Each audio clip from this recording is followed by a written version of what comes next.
Welcome back to the Kingsway Podcast. Thanks so much for tuning in. We have our standing desk today for our podcast. Those that are watching on YouTube, you'll see us. This is because we're trying to get healthy, right, Jesse? Totally a choice made out of not laziness to not go get chairs. Okay, yeah, totally made out of laziness. You'd be a lot healthier if you went down the hallway and got the chairs. But hey, we're standing, we're having a conversation.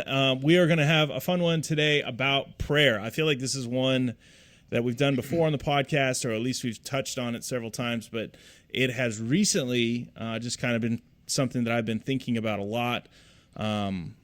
Partly, I'll tell you this, why I want to talk about this today is because I feel like people are coming out of isolation. Mm-hmm.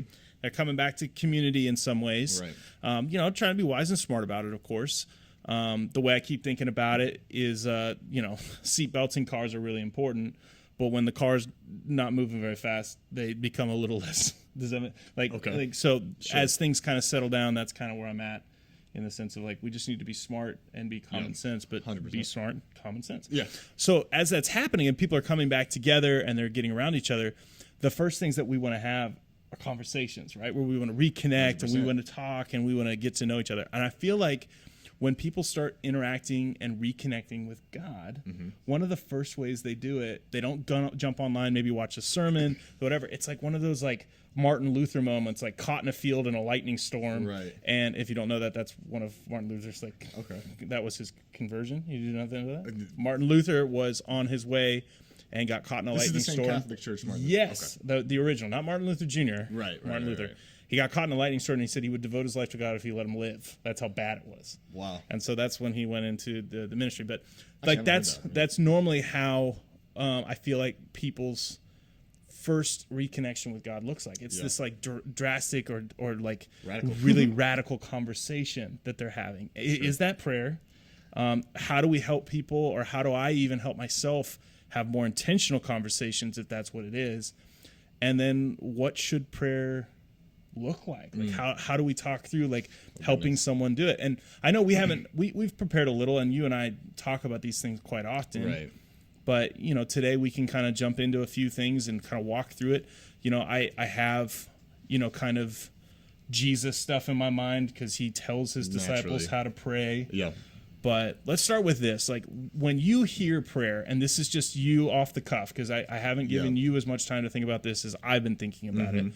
But I think you're a healthy perspective. Oh, goodness. You're newer to Christ. You're young. You've grown up in the church, but it hasn't been something that you went to 3 years old, and you were taught how to bow your head. When you hear prayer, and I ask you, do you pray? What immediately comes into your mind? How do you check yes or no in that box, if you do, and how you do? Okay, so I think I could be vulnerable enough to say that I do not have a routine prayer practice. Yeah, and I struggle with that too. Right, so being 100% honest. With that being said, if you were to define it though, if you were to say, this is what a routine prayer life would look like. Sure.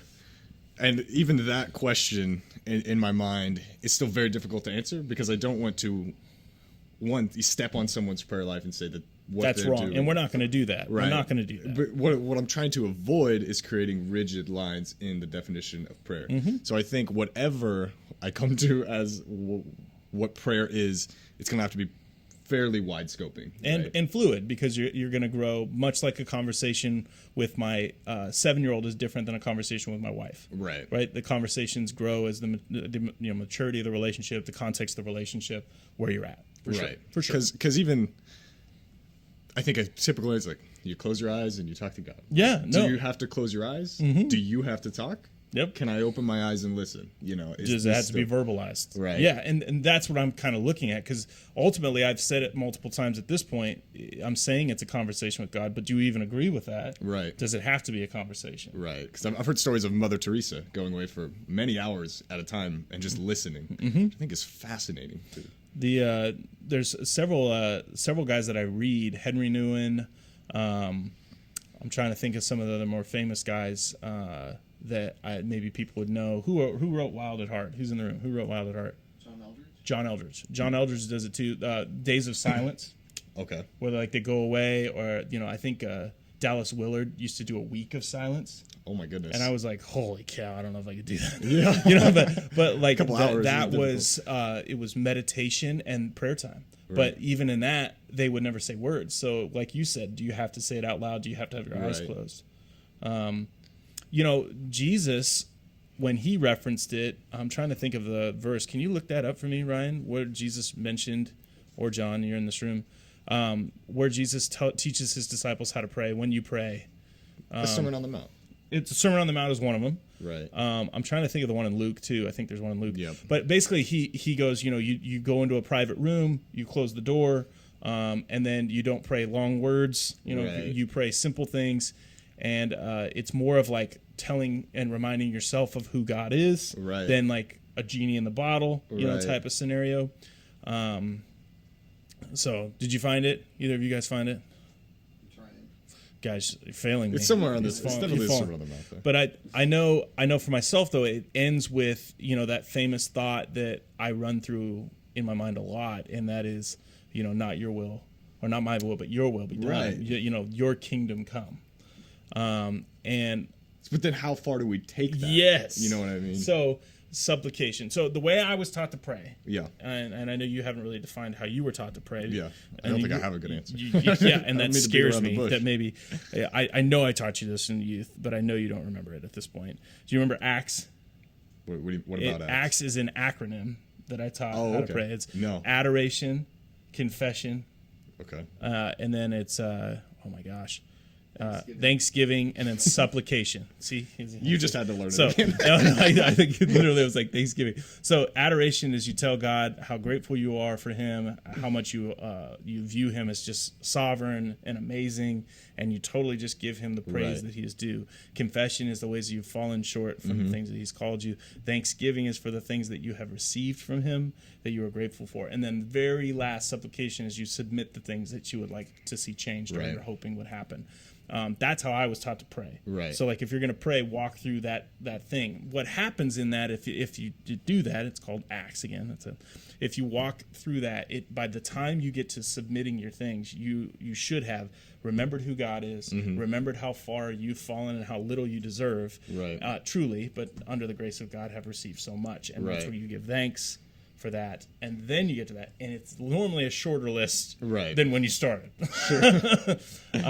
But does that feel like, when I say that, does that like feel too rigid? You're talking a little bit. And I was gonna say I'm almost a little off-putted by a formula, because I feel like some of my most genuine prayers have been in desperation, almost, of being like, mostly if I'm vulnerable enough to say my doubts, for sure. Yeah. And there are times where just more like the Psalms, like where David's like crying out to God, and his prayers are more. I think Psalm 69 is a prayer about a crisis of faith. So more of those kind of prayers are just like I have to submit, and I feel like in the moments of my most genuine prayer, I'm not thinking about any kind of formula, but I think for a routine prayer life, I think having a formula could be really healthy. Well, and it's a starting place, right? And 100%. That's where I think a lot of us with prayer, and myself included, you need a starting place. Let me just say this, like prayer in the Bible, when I think of like David's use of it in the Psalms, when I think of Job's use of it, Job being the oldest book in the Bible, chronologically, when that was written, not necessarily storyline. Job's prayers are very emotional, right? And some of them are very short, right? And then even like when you get to the end of Job, he's very angry at God, right? And it's definitely, his prayer life is not like in a closet with his eyes closed, right? They're very much so like on a mountaintop, screaming at the sky, right? Like mad. And I think there's a place where I understand that's you're kind of a disciple of Kingsway, and that's where we've talked a lot about prayer life of like, my prayer life is probably in between meetings, holding onto a steering wheel, more than it is in a closet. And I think at times I wish I had more of that closet type of moment. I was listening to Andy Stanley talk about this the other day, and part of this is why it's on my mind. He's in a current series right now on prayer, and it's really good at North Point. And one of the things he talked about was the importance of when Jesus declares that. Did you guys find that by any? Luke 11. His disciples ask him how to pray. Right. Just like John teaches his disciples. Yes. Luke 11. Thank you. I was trying to remember it. And in that specific thing, when he talks about going to a private room, he was talking about how the way that the kind of architectural setup for a whole house to get a room to yourself. There wasn't like this where like we have these like hard big doors and like we have like specific spaces. Like it could have been a curtain. Okay. Like it could have been like a very like knit together or woven together basket door, you know? So there wasn't like a sound barrier.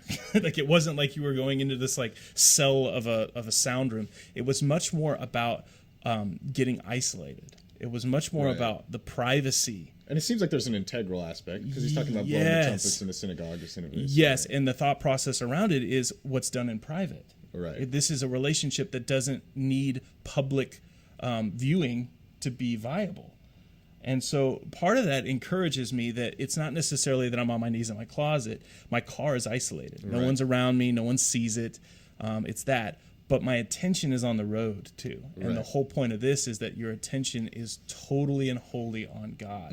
And that's been a convicting element to it, where I'm like, how many times do I pray when I'm not doing something else? Or when it's completely just me. Because that's where I was getting stumped a minute ago. Because it's funny, I'm studying the Bible quite a bit. I don't have a great answer for what is prayer, but I don't think that's it is out of my ignorance in some ways. But I think in other ways, it's because it's relatively spaced out between the entire Bible and seen in many different fashions. Yep. So what caught my eye when what you were saying was keeping your entire attention on God. Is that what you classify prayer? Because my definition, it get clustered because there's so many different, there's rejoicing, sadness, you know, it's. And it seems to be almost like a God honoring time, you know, as much as it is about a conversation. It's almost like a meditation, a complete surrender to who God is in the moment. I think about how much C.S. Lewis struggled with prayer, and I don't know how much you've ever read about. C.S. Lewis had like a 2-year period after coming to like where he didn't understand prayer. Like he's like, God already knows it. God has already decided. God already, you know, it's like he's not a genie that you can sway, even though in the Bible there are a couple circumstances where prayer seems to have a dramatic change to the heart of God. Right. Which, kind of paradoxical in some way. If you've been married, I see how those conversations can go, because it's a covenant thing, but he is obviously, you know, sovereign and stuff. And it's funny because sometimes even the way that God is swayed, it doesn't feel like it's even the right direction. I think of like when in First Samuel, where Saul is selected as king, and Samuel doesn't want that to happen, but the people are crying out to God for a king. It seems like God's like, gosh dang it, you know, it's like, sure, let's do it. Like, and it doesn't seem to be something that God wanted to do, but the hearts of the people were because they're coming out of the times of the judges. You know, we're so wanting it because of the nations around them. They thought as an example if they wanted a real God. And anyway, so you know, I know that, but C.S. Lewis struggled because he felt like prayer was something that was meaningless. It was something that didn't have a place. And then eventually he turned the corner, where he saw what prayer did to his own heart. Right. And it ended up being something that I think he wrote about in The Great Divorce. Maybe it's.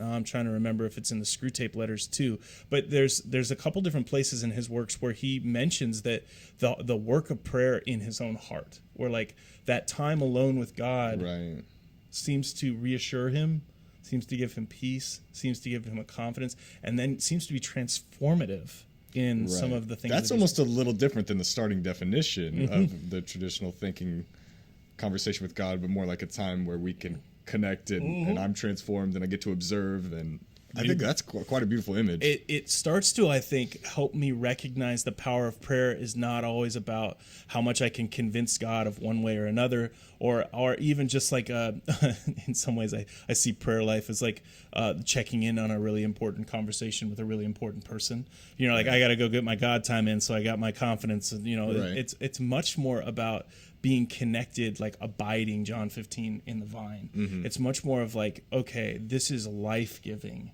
This is transformative to finishing the work that God's doing in my heart. I tend to kind of agree with C.S. Lewis that there is a piece of prayer that I kind of am a little bit hesitant or skeptical about.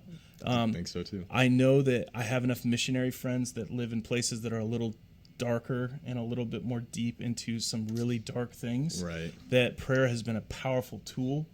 I get frustrated sometimes because am I like Peter that my faith is just too little to cause some of those great healings or great miracles to happen?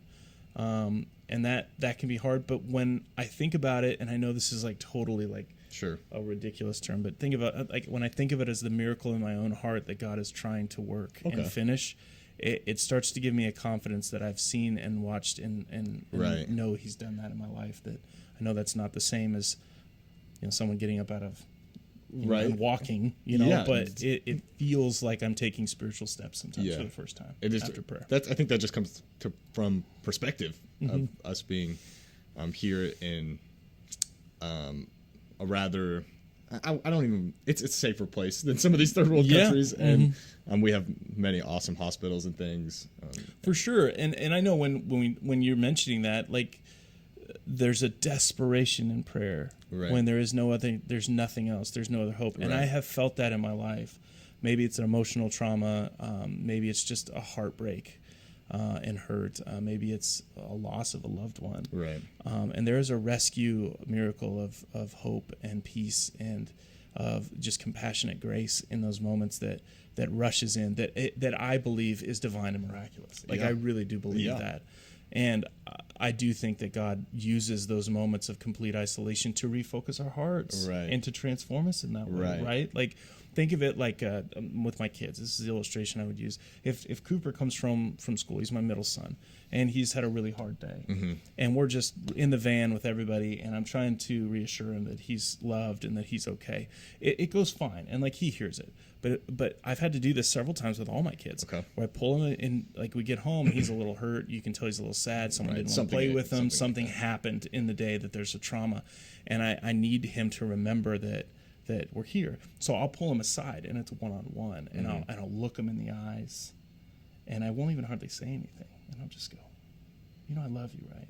And there's something that happens in that intimacy, that one-on-one time where it's just me and him. We're not doing anything.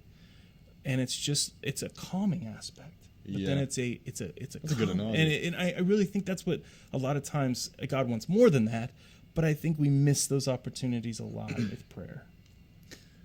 That's a great analogy. This is what's on my mind. This is what I'm thinking about. So if Garrett Whitmer, right? Yeah, Garrett. I don't know if the podcast viewers probably don't all know him. He's a great guy. Went to youth group. I call him the nomad skateboarder. Right. He's just he's awesome. But he, a lot of the times, would tell me that he would spend time with God and pray while he would skate. Yeah. And that skating became less about skating and actually more about spending time with God. Right. So where does that have its place? I was thinking almost like vocational prayer. I don't know. That's a weird term. I think there's a balance in that, right? Like, in my mind, if someone came to me and said, I pray every morning on my way to work. Right. I wouldn't go, well, you need to wake up 15 minutes earlier and pray in your closet. Yeah. I wouldn't do that. However, I would tell them, if you can find a place to pull off and, have a few moments completely isolated, I think it would be a little different. Much like me being reassuring to Cooper when he gets out of school and everybody's still in the van. Right. I don't think that like conversation where I'm reassuring him with everyone around is bad. Yeah. But it's just not the same. Right. As that home, because we can't propose that as the end all be all, because ultimately you have to balance it, right? But I'm just wondering, on that spectrum, it probably changes for the person. I mean, do we want to go like more spiritual versus less spiritual? Is that what you're like wanting to define it as? No, I'm okay too. No, but I think I grew up with a dad that didn't do like devotionals every morning, and he's a pastor. Right. I didn't grow up doing family devotionals. I didn't grow up being told, like, did you do your Devo today? Yeah. What I got told was that God is in your life all the time. Yeah. And that if you're not being aware of him, if you're not inviting him into those moments, then you're not actually living out your faith, which was a great way to think about things. But there's also times when I feel like God wants my sole attention. I think so too. And I think he wants me to be able to get away. Yeah. And to be with him. Yeah. Just him. And I don't always think it's because he's like this needy God that's like, I just want your attention. I really think it's like my son Cooper. He wants us to get there to hear his words again. So you would say that prayer is like a mixed bag of things, right? Of complete solitude, but also doing it while you do your day, but then praying for people, but then also just being in the presence of God and listening, and then you get a stir fry. Yep. So here's why I have no qualms with someone calling prayer a conversation with God, and that's why I used it at the very beginning.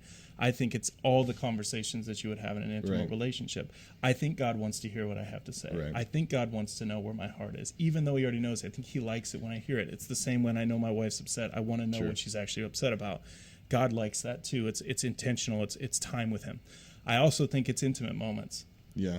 I really do think it is those like stand alone, get on your knees, find a cool place in a park. I think those moments make a huge difference. But I think it's everything in between. Right. So taking it back to the very beginning, what is prayer? It's multifaceted. I think everyone can agree on that. Yeah, and I think that's why that acronym, even though at times it is really, I don't necessarily think A, C, D, but I do think about how it helps me when I think about who God is. Right. But not each one has to be an entire prayer. No. And it does help me when I realize, man, I've come so far, but I still got work to do. Right. And it does help me when I look around and see how faithful he's been and the blessings that I have. And it does help me to know that he listens when I have needs. And if that guides a conversation and that teaches me how to talk and how to listen, I'm okay with that. Right. I would hate for it to be something that I'd have to, pull out my axe, whatever. The thing I'll say to kind of give us a place to kind of end that I think is a healthy thing that I've heard multiple pillars of the faith in our church. Donna McNaughton is one that comes to my mind, who's a phenomenal woman in faith and has a genuine pursuit and serves and does missions and does all this stuff.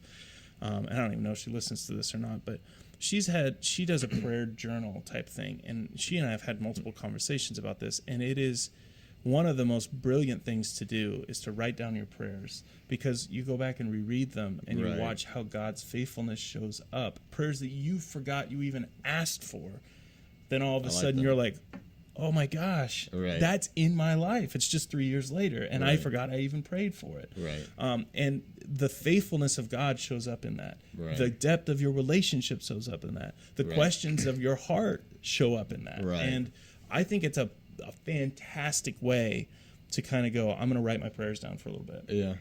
And that is awesome. It's something if you've never done that and you're listening to the podcast, I highly encourage it. Highly encourage. It doesn't have to be about length. It's not about all, detail. It's chicken scratch. Right. Buy a stupid college rule notebook from Walmart for $2 and just write the date on it so that and then just go. Right. And just talk and let it be something that you can pass on, that you can have a moment to just go, wow, the power of it will be 3 months later. Yeah. The power of it will be 3 years later. So you would say, just as like a final thing, that there's not necessarily, because we're talking about being rigid, right or wrong ways. It's situation dependent, it's person dependent. Yeah. And it's just where your heart's at. My kids, I pray the same prayer every night before they go to bed. And my kids now are getting to the place where they repeat the things that I say in the prayer to me. They're like, we're kind, right? I'm like, yes, we are. We're generous, right? Right. We love people more every day, right? Yes. And we have to learn how to love Jesus. Yes. Holy crap. I better make sure this prayer is good. And the prayer is just, dear God, help us to live, laugh, and help us to learn, laugh, and love well. Help us to be kind and generous every day. Help us to listen to the teachers and those that are in charge. Help us to love people and love Jesus more than we did yesterday. Help us to sleep all night long and grow big and strong in your name. I love that. It's a silly, stupid little prayer, but it's something that when I didn't do it 2 nights ago, Dawson, my 5-year-old, goes, you didn't say the prayer. So they expect it. And they're expecting it. I am not a liturgical person. You've been around me. I have very few liturgical, this is it. But I think I've written a liturgical prayer in our house. We are going to repeat this for a lifetime. And the more and more I think about it, if they would just learn, laugh, listen, and love well. Yeah. If they would just be kind and generous. If they would just learn to listen to the people above them and to do what they say and follow through. If they would just love people and love Jesus more. and they would learn how to sleep well. Right. It's going to be good. They're going to be good, right? Like, and I'm like, okay. But that's something that I think anybody can do. I don't think you have to have a rigid formula for how you do it. I think it's what God's teaching you and repeating. The journal is a helpful thing in that. Having something that you have on your bathroom mirror that you've written out like that you just read and you believe. You're like, this is it. You know, I'm not trying to say, you know, name it and claim it. I'm talking about God's good. God is good. God is faithful. He can be trusted. Yeah. You know, like having those types of things on your mirror, that is a prayer. Yeah, that is prayer as much as anything you could submit. So, you know, as we're, you know, coming back into community and we're continuing the conversation and people are figuring out how to talk with God maybe after a difficult year, I think you're right. Like being a psalm writer that gets your anger out, gets your frustration out, gets your doubts out is a part of this. Yeah. But also remembering who God is. Yeah. Is the other side of the same coin. That's the other side of the same coin. If you're going to be willing to tell him what he's not, you better be willing to look at who he is. Yeah. And I like that.